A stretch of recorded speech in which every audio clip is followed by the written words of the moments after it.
You know, there is literally one thing that can make or break a photographer's job, and that is the weather. Cloudy days, can't even open the blinds right, equals no pictures.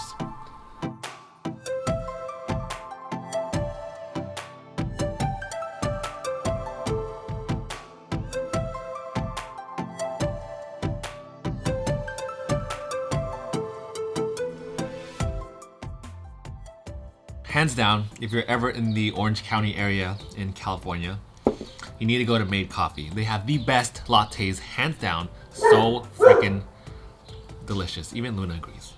Now, I usually make my own Chemex coffee or French pressed coffee, and I also have a brand new coffee maker that I'm dying to make a review on. I got it from Kickstarter, but more on that in a bit. With the whole cloud thing for photography, let me update you on that. I'm actually taking pictures for Scythe right now, and for lifestyle photos, you need sun. Obviously, clouds are fine for taking photos for in just like general things, but for lifestyle photos in particular, you need sunlight in order to get those punchy, nice lighting and colors, especially for lifestyle photography. So today and tomorrow it's going to be possibly raining, and I also have a nice little break in between some more videos coming up soon, so I figured why not do a little catch-up sesh with everybody. So today I'm going to answer all of your questions on Instagram.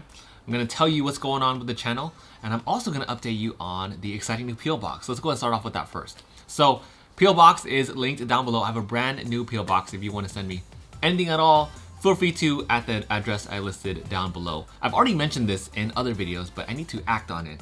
And that is, I've been wanting to do these product reviews like every Sunday. So, you know, we'll pack the weekend with a bunch of gaming videos and photography tips and all that good stuff that you know from this channel.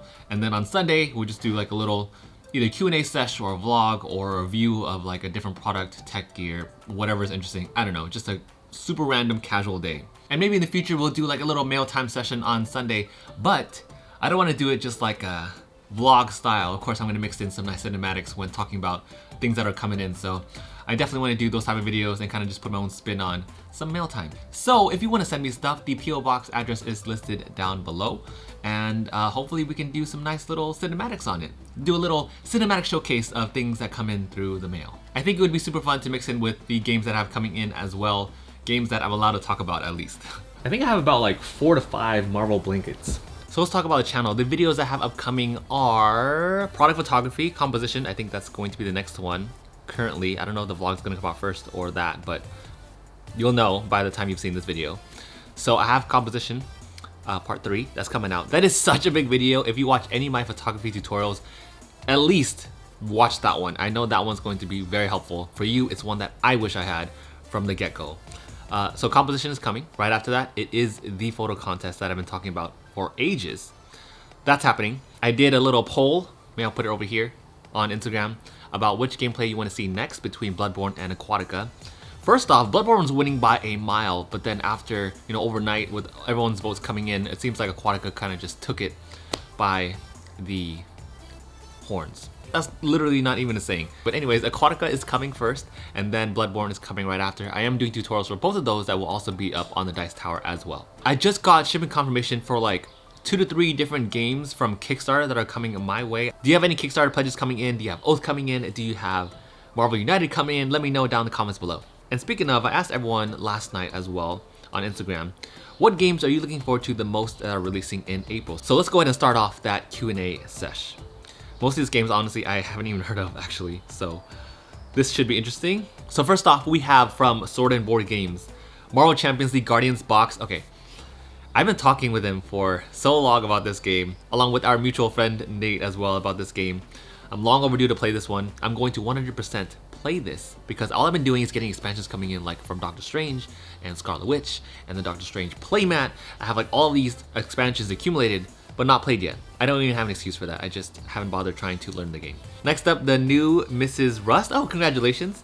Tiny Epic Pirates. Ooh, that's a good one. I actually didn't know that they came out with a pirate version of the game because I do have Tiny Epic Tactics, I believe. I haven't dived into that one yet. It is definitely on my shelf of shame, but those games look really fun and I really like how light they are. So that's exciting. Next up is PU9, Ashes Reborn. Yes. Yes, I love the new Ashes and it's by far one of my favorite board game artworks of all time. I literally have it on my like favorite shelf, a very, very tiny shelf for now, but I have it on like my favorite shelf because it's just so nice to look at. And I love how they did the artwork in Reborn. It matched like thematically and it's perfect. So that looks really cool. My fiance, Jackie, said Sabobatage. So yes, we did back this one. Looks like a fun, light party game. She loves boba. I love boba. We love board games. It fits. Theo said Umbra Via? Via? I don't know if I'm saying that correctly. But yes, that one looks really, really cool. Theo, if you're watching this, I hope you got it because I would love to see some gameplay on that. It looks amazing. You know what like really threw me off about that game is that you have all these vines kind of just twisting between each other throughout all of the artwork, and I think that's just insane how they managed to do that. Must have taken a lot of time. So kudos to Pandasaurus Games for making that really stunning artwork over there. Next up, Brown Sean Khan, The Witcher.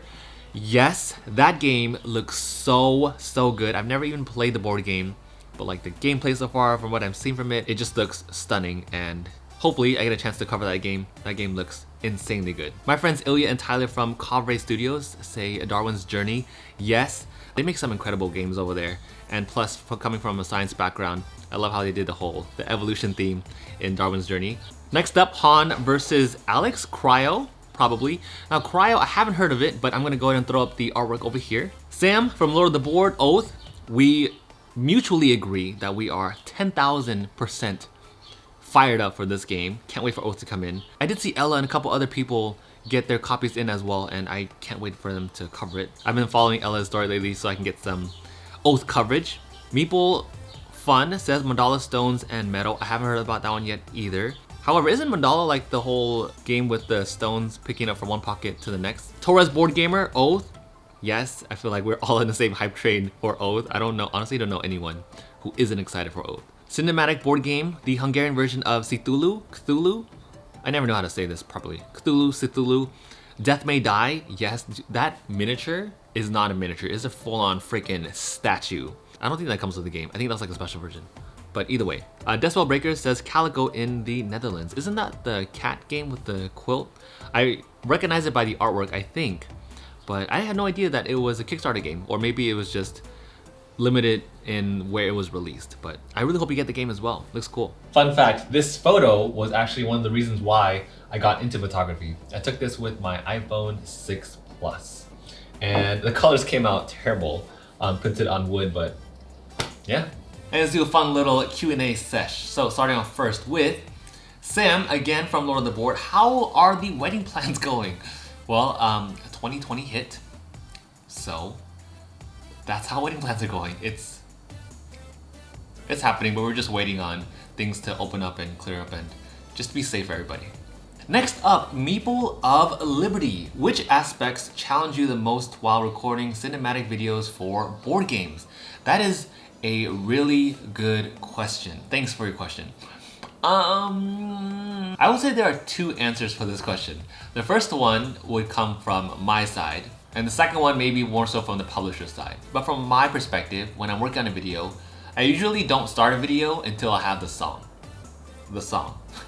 When I have the song down, it gives me ways to visualize the edit completely. Like when I hear a song, I know exactly how I'm gonna film the video. And then I start thinking about, okay, what techniques am I going to incorporate that are new going into this, cinematic showcase, which are like the most highly produced videos, 100% on my channel. The problem and the challenge that I run into is executing those ideas. I really never run out of ideas. I always have ideas in my head, but the most difficult part for me is just executing that idea in the way that I'm envisioning it and in a way that is practical and that doesn't take up too much time, because time is a big one. That's like one of my biggest weaknesses, is that when I am stuck on an idea, I don't want to think about anything else until that idea has been executed as best as it could have been. And a prime example of that is Here to Slay. Here to Slay was supposed to take me like half a day to film. It took me a week doing all those fancy edits because I literally cannot get it out of my head until it's done. And either I do it completely or I don't do it at all. So very, very bad characteristic and trait for me. So that's my first answer. My second answer is if I'm working with a publisher or whoever is commissioning my video photography services, like I would say 95% of the time, everyone's usually happy with like my first run and just happy with what I deliver in general. But doing jobs like that, even though it's freelance, it's work, right?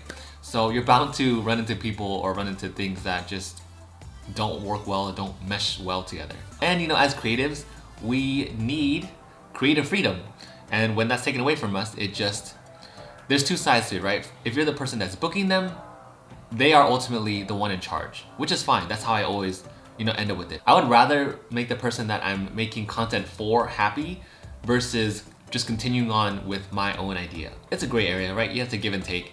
You have to give your best effort, but you also have to take away, a little bit of your creative freedom in order for you to fulfill the desires of your client. So that is definitely the most challenging thing about making board game content. It's executing the idea, and it is balancing what you can and can't do with making content for clients. If you haven't met already, here's our little puppy Luna. So that conversation got a little bit more deeper than intended, but let's go ahead and do some rapid fire questions. What do you do in your spare time, on your spare time? I have to really think about this, because usually in an icebreaker type setting in class or any other icebreaker forming conversation, group conversation, I would just say board games, but you obviously know that already. And I would also say photography, but you know that already too. So other than that, I love cooking. During quarantine, I've definitely cooked a lot more. I usually cook around 3 to 5 times a week. However, for me, it's gotten a little bit stale, figuratively, because I want to experiment with more ingredients and also learn how to cook, actually cook, not really repeat recipes, but rather learn the applications of different recipes. But there's not really a set teacher for that other than just videos, but they don't really teach you application. They teach you how to do a recipe. I want to know how to use an ingredient in multicultural cuisines. For instance, if you're watching a video about how to make eggplant lasagna, they teach you how to make eggplant lasagna, which is fine, but I want to know how to choose eggplant, how to work with eggplant, what eggplant works well with, all those things. So because I don't have access to that information easily, cooking is a little bit more of a daunting task for me lately. Other than that, I used to go to the gym quite often, but obviously 2020, so we are kind of just going off of our sister-in-law's or my sister-in-law's home gym. I also was playing Shadowlands a lot, but it was taking a lot more time than expected, so I had to stop. Favorite anime: Death Note, Hunter x Hunter. By far, those are the two that come to mind right away. Rurouni Kenshin. Right now, Attack on Titan has gotten me at the edge of my actual seat. And of course, the main ones, Naruto, Bleach. I used to watch One Piece a lot, but it's gotten very convoluted, so there's that. Favorite TV show: Scarlet Witch, mind freaking blowing. Falcon and Winter Soldier, I cannot wait. Are any of you watching the Marvel series? Because their TV production quality is insane. The first episode of Falcon and Winter Soldier, mind blowing, so good. I'm not surprised coming from Marvel. I also loved Green Arrow and Flash, but they just ended up recycling the same storyline with flashbacks and yeah. Food you don't like? Seafood. Is Vancouver your forever home? Actually, I am based in Los Angeles, California, so I am not from Vancouver, but I know all my photos are Canada. That's because we went to Canada 2 years ago. Board game origin story. I have always played board games from the beginning, ever since I could remember. But it was always the base ones: Monopoly, Sorry, Mousetrap, when I was little. And they were always those baseline games until my cousin started introducing us into Catan. Betrayal was a big point for us, and then I started getting my own games. So Small World was a huge one. Hyperborea, Lords of Xydet, Seasons, I think was around the time I started really getting into board games. And then I kickstarted my very first board game, which was Mythic Battles Pantheon, which is funny because I don't even have that game anymore. That'd be a fun video actually. What were the very first board games that you backed on Kickstarter? Next up from Old Man Games, tell us who you are outside of the board gaming world, other hobbies, family, job, school, all of it. That would make into a 10,000 episode series, but long story short, school, I was an English major and then I got a master's in bio, and then I am working on some other things right now for my main career that I am not ready to announce just yet, but I've been on this path for a very long time, and it has been very, very difficult. It's been a very difficult path that I've been on, but I'm working on it, still trying, and hopefully one day I will get there. But in the meantime, here we are doing photography and board games, so I can't complain. Aside from my career, I love doing what I'm doing now, so I am blessed for the opportunity that I've been given by all of you. Family, I am an only child. I have a fiance, her name is Jackie, and we are getting married soon. And job, well, currently I am a full-time photographer, which was something that I would have never, ever anticipated. As you can tell from my career path going as an English major to a bio master's to photography. Nowhere in my path did I ever imagine being a creative. The last thing actually I thought I was a creative.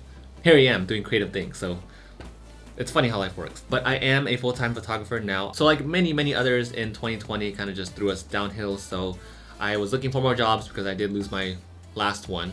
And then I was also doing photography on the side for both family portraits and like individual portraits. And then I really pushed very hard on board game content. And well, the rest is history. So there's that. And speaking of, the next question, what other type of photography do you enjoy? I started off with like animal and landscape photography because I just genuinely enjoyed it. And then I went into portraits and family sessions and did some work on those professionally. And I shadowed weddings. And yeah, I pretty much enjoy all types of photography. I haven't done like car photography or anything crazy like that yet, but you know, I wouldn't mind it in the future. I think that's what's so cool about photography in general, is that it can be applied to everything. That's why I love it so much. But currently I love creative product photography. A nice watch on like a sleek background, or just anything that looks cool with products, I'm down for. Favorite podcast? Turn Your Followers into Clients by Vanessa Lau. Her content has been incredibly helpful in shaping my own, so she's been amazing. Lewis Howes, The School of Greatness. I really like listening to motivational talks because it helps me get through life. The third one is My Favorite Murder. We used to listen to podcasts a lot more often when we were like driving to different places and camping and stuff, but we don't really listen to podcasts as often now, mostly because I kind of just let videos run as I'm washing dishes or doing household chores. Sometimes I'll throw a podcast on there. But yeah, those are currently my 3. Other hobbies beside board gaming. Let me show you. I love collecting things like this. I don't even know what the general word for this stuff is. Dioramas, just collectibles, I guess. Maybe the best term for it. But here is like a 3D mock-up of a Yu-Gi-Oh card that I use. Actually for board game photos too, but here's one. I have Charmander back there, little statue in a onesie. I have a little sketch artwork painting of Alakazam back there, Mega Alakazam. These are all painted figurines from Lords of Hellas. This one is broken because I stepped on it, so it was pretty bad. My sister-in-law actually just gave me this Lego Iron Man that we built together with my niece. I had artwork done of like my favorite 6 Pokemon team way back when. Here is Slifer, the Sky Dragon. We have Obelisk, the Tormentor. That's Hydreigon in a Pokemon shell. We have Rotom chilling back there, and the Dark Magician also right up there. So here is a Pokemon diorama. I have the 3 starters from Kanto. So I guess that might be the best word for all these things, just like collectibles, figurines, models. I've been very into that, and I'm also gonna post some pictures up here because I don't have any of these things yet. Aside from Charmander, I think Charmander is like the closest I've gotten to one of those just epic scale models. I've been really looking into like anime models from like Naruto, or just from some other animes that I've really enjoyed. And that question kind of leads me to like what my dream YouTube studio is, because I would love to have a wall just full of these just everywhere in my YouTube studio, just one entire wall of like my favorite animes, my favorite characters across all kinds of cartoons, animes, comics, backlit with some epic top-down lighting and some nice LEDs in the back. I think that would be so cool. Which is funny because that's like my kid side in me, because the other side of the YouTube studio, I want it to be like a full-on camera YouTube space. On another wall, I just want all cameras, lenses, anything you need related to making content. So whoever comes by the studio can just grab camera, start filming right away. That'd be awesome. So like a photography wall, a Pokemon anime collection diorama wall, and number 3, but I would say my 3rd hobby is this. As many of you might have followed along, I did do a couple vlogs back when my computer broke and I ended up learning how to build my own PC, but I would love to have like a station where I just have all these PC parts, all modern, all updated, and kind of just film, as I'm building different PC parts and custom liquid cooling things and making all that. I did consider making a second channel with PC builds, but maybe that's an idea for the future. The only thing is right now I can't afford another PC part, but I would love to bring like my level of cinematics onto the PC building world as well. That'd be really fun. So cameras, anime/comics, and PC builds, I guess those would be my 3 hobbies. So with that, thank you all so much for asking your amazing questions and let me know what you're excited about for April. Thanks for joining me on the vlog. If you're still here, thanks for hanging out with me, and I will see you all in the next cinematic playthrough.